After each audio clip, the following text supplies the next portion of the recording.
My name is Walter Coffey. I was born in '39, and when I was 16 or 17, I got a job working in Idaho. A lot of the young men that played football in the high school went up there to work out and get in shape. And so I flew up there.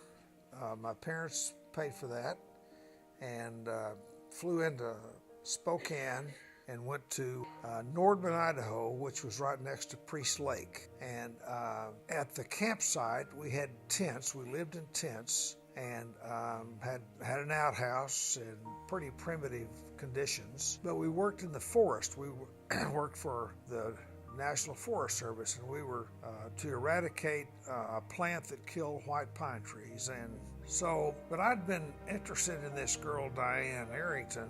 We were dating before I left. About halfway through the summer, we had been riding back and forth, maybe occasionally made a phone call. There were no cell phones and all that, and there was no communications from the camp, so I had to go to Nordman to be able to call her. I decided I'm going back home to protect my territory.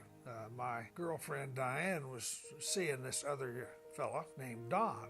So I decided I would hitchhike home. I told the camp boss I was going to hitchhike. I went to Nordman, started hitchhiking, and rode with truckers most of the time. They would maybe buy my lunch or something like that, and really felt well taken care of by the people on the road. I had called Diane to tell her that I was coming, but not to tell Mother because she'd be upset. So the trip was about almost 2,000 miles, and I made it in just under 60 hours. And when I got home, I think Diane was glad to see me, but my mother wasn't. While I was there, we went to, there was a bar in town close to the lake called Millie's. And Millie's had countertops that were with holes cut into them to place silver dollars. And so I paid $2 to put a silver dollar in there, and I could inlay a silver dollar in the countertop, and we did so. And many years later, when both of us were up in our